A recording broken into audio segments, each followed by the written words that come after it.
Bab 24. Kebohongan tentang kebenaran Alkitab.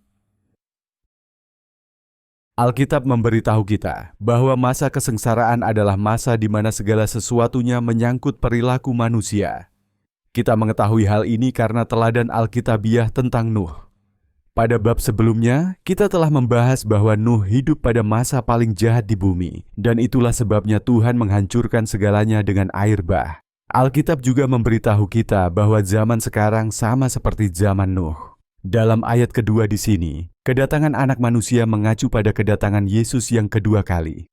Tuhan melihat bahwa kejahatan manusia besar di bumi dan bahwa segala pikiran yang ada dalam hati manusia selalu membuahkan kejahatan semata. Namun Nuh mendapat kemurahan di mata Yahweh. Kejadian 6, 5, 8. Sebab sebagaimana pada hari-hari sebelum air bah mereka makan dan minum, mengawinkan dan mengawinkan, sampai pada hari Nuh masuk ke dalam kapal, dan mereka tidak mengetahui sampai air bah itu datang dan melenyapkan mereka semua. Demikian pula seterusnya. Kedatangan anak manusia. Matius 24, 38-39. Pada zaman Nuh, dunia dilanda kejahatan, kefasikan dan dosa sedemikian rupa, sehingga Allah membinasakan semua orang kecuali 8 orang. Seperti itulah keadaan dunia sebelum kedatangan Yesus yang kedua kali. Saya yakin Anda dapat melihat bahwa dunia telah terinfeksi oleh kejahatan. Semuanya ada di berita, di acara televisi, dan di film. Anda mendengar tentang orang-orang yang bertindak seperti zombie dan memakan orang lain, orang-orang yang dipenggal, dosa seksual yang merajalela, narkoba yang dilegalkan, penembakan massal, dan lepal. Dunia ini berantakan. Saya rasa kebanyakan orang tidak menganggap diri mereka jahat. Kami pikir seseorang harus melakukan kejahatan yang paling keji dan berdarah untuk menjadi jahat. Tapi bukan itu masalahnya. Menjadi jahat artinya berdosa. Menjadi orang yang buruk secara moral. Menjadi orang yang menimbulkan kerugian. Menjadi orang yang menyebabkan kerusakan. Atau menjadi orang yang tidak benar dan jahat. Artinya bertindak bertentangan dengan apa yang benar, suci, dan saleh. Kita semua bertindak bertentangan dengan Tuhan setiap hari karena kita adalah orang berdosa. Namun kejahatan berbeda dengan dosa karena ada niat jahat yang terlibat di dalamnya. Jika Anda jahat, maka Anda tidak lagi merasa bersalah atas perilaku berdosa Anda. Kejahatan adalah mempunyai watak atau sifat yang jahat. Orang jahat tidak merasa bertanggung jawab kepada Tuhan. Kitab suci ini tentang perilaku jahat. Lihatlah semua kata sifat yang digunakan untuk menggambarkannya. Tidak ada ruang dalam pikirannya untuk Tuhan. Tipu daya, menunggu, mengintai secara rahasia, dia menyembunyikan wajahnya dari Tuhan. Orang jahat dengan kesombongan di wajahnya tidak mempunyai ruang dalam pikirannya untuk Tuhan. Mulutnya penuh makian, tipu muslihat, dan penindasan. Di bawah lidahnya ada kenakalan dan kedurhakaan. Dia menunggu di dekat desa. Dari penyergapan, dia membunuh orang yang tidak bersalah. Matanya diam-diam tertuju pada mereka yang tak berdaya. Dia mengintai secara rahasia seperti singa dalam penyergapannya. Dia berbaring menunggu untuk menangkap mereka yang tak berdaya. Dia menangkap orang yang tidak berdaya ketika dia menariknya ke dalam jaringnya. Mereka yang tidak berdaya hancur. Mereka runtuh. Mereka berada di bawah kekuatannya. Dia berkata dalam hatinya, Tuhan telah lupa. Dia menyembunyikan wajahnya. Dia tidak akan pernah melihatnya. Bangkitlah Tuhan. Tuhan, angkat tanganmu. Jangan lupakan mereka yang tidak berdaya.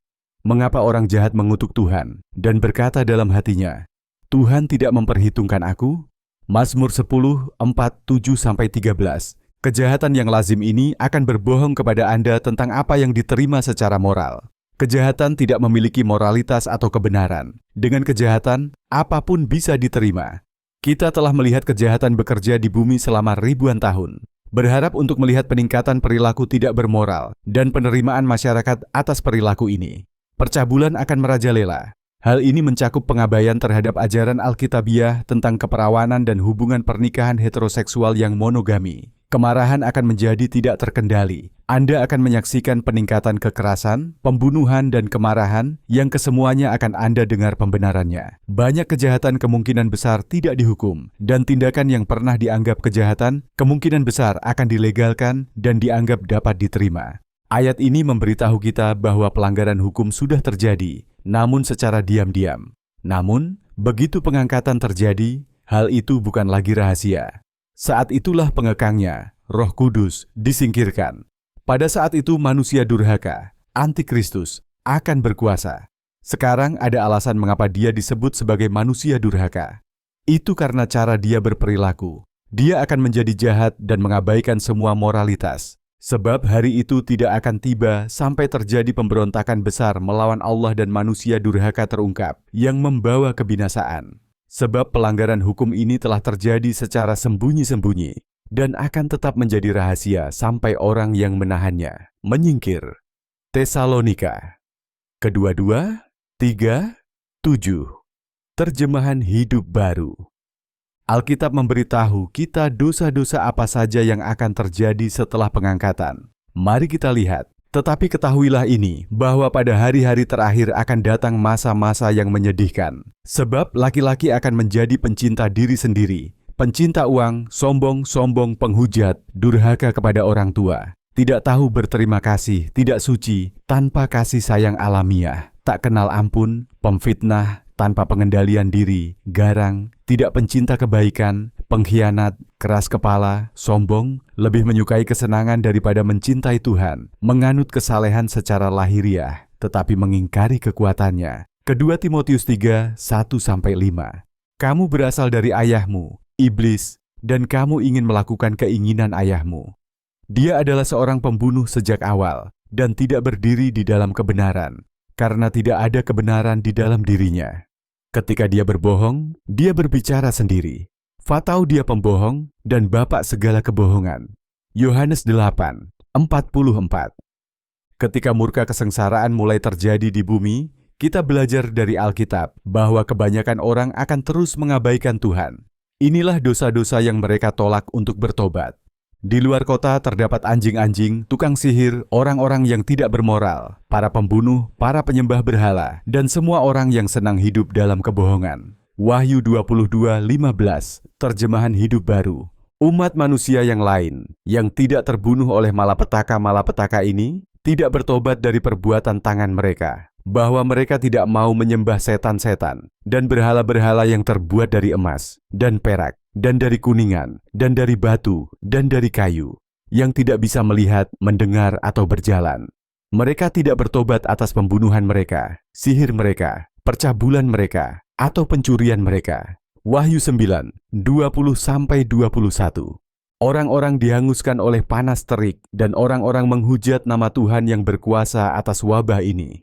Mereka tidak bertobat dan memberinya kemuliaan. Wahyu 16:9.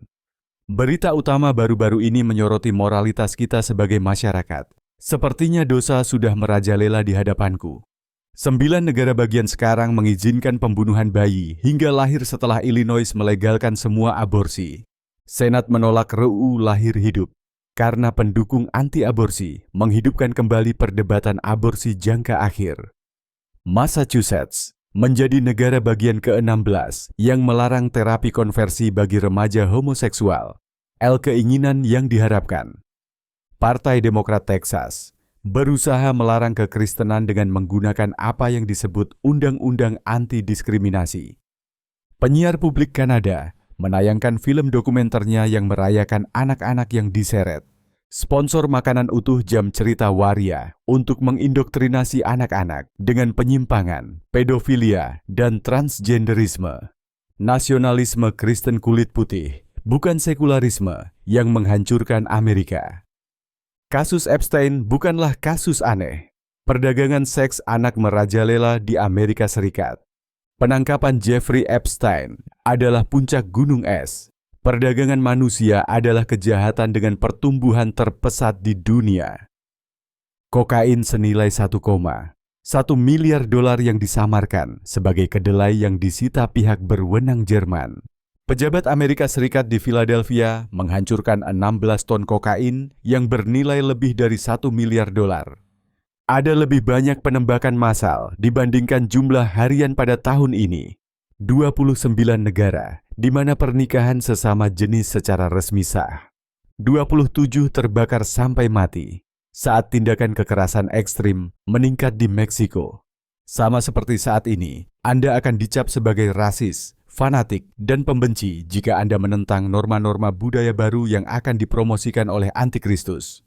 Ketahuilah bahwa Yesus dan para nabi dibenci karena alasan yang sama, dan bahwa Yesus memiliki pahala di surga yang menunggu Anda karena Anda menanggungnya. Berbahagialah kamu, bila mana orang membenci kamu, dan bila mereka mengucilkan dan mengejek kamu, serta mencemarkan nama baikmu demi Anak Manusia. Bergembiralah pada hari itu, dan melompatlah kegirangan, karena lihatlah, pahalamu besar di surga, karena nenek moyang mereka melakukan hal yang sama terhadap para nabi. Lukas 6, 22-23. Teruslah menaati Tuhan, apapun perubahan yang terjadi, baik di mata hukum maupun di mata masyarakat. Cara Anda menjalani hidup mengungkapkan banyak hal dan dapat menyampaikan kebenaran Tuhan. Perhatikan bahwa Petrus mengatakan ketika para pemimpin Yahudi mendengar dia mengatakan kebenaran, hal itu sangat menyentuh hati mereka. Imam besar menanyai mereka, katanya, "Bukankah kami dengan tegas memerintahkan kamu untuk tidak mengajar dengan nama ini? Lihatlah, engkau telah memenuhi Yerusalem dengan ajaranmu dan berniat untuk membawa darah orang ini ke atas kami." Namun Petrus dan para rasul menjawab, "Kita harus menaati Tuhan daripada menaati manusia. Tuhan nenek moyang kita membangkitkan Yesus yang kamu bunuh dan menggantungnya di pohon." Tetapi ketika mereka mendengar hal ini, hati mereka tertusuk dan bertekad untuk membunuh mereka. Memanggil para rasul, mereka memukuli mereka dan memerintahkan mereka untuk tidak berbicara dalam nama Yesus dan membiarkan mereka pergi. Kisah 5, 27-30, 33, 40. Itulah arti sebenarnya dari perlawanan terhadap Anda. Itu karena ketika Anda beriman kepada Yesus Kristus dan Roh Kudus-Nya tinggal di dalam Anda menjadi duta-dutanya di bumi. Tindakan, perilaku, dan perkataanmu semuanya menghina orang-orang yang tidak memiliki kebenaran. Bukannya menanggapi disiplin itu dengan bertobat, mereka justru mengeraskan hati mereka dan bahkan lebih menyusahkan Anda dan Tuhan. Jangan kaget melihat hukuman muncul karena melanggar arus. Hukuman seperti dilarang dari media sosial, kehilangan pekerjaan, atau dituntut. Berikut beberapa judul berita untuk menggambarkan betapa nyatanya hal ini saat ini. Hal ini akan menjadi lebih buruk setelah pengangkatan dan selama masa kesengsaraan. ABC ancam berhenti berbisnis di Georgia jika larangan aborsi baru berlaku. Jack Phillips menghadapi gugatan ketiga atas penolakan. Membuat kue transisi jenis kelamin. Dr. Kristen menuntut pemerintah Inggris setelah dia dipecat karena menolak menggunakan kata ganti transgender. Mahasiswa dikeluarkan dari universitas karena mengutip Alkitab. YouTube memblokir iklan dengan kata kunci Kristen, memberi label pada konten yang tidak dapat diterima. Facebook untuk sementara melarang penginjil Franklin Graham dari situs. Twitter, larang organisasi pro-life menampilkan iklan pro-life. Pemain rugby Australia yang dipecat Israel follow.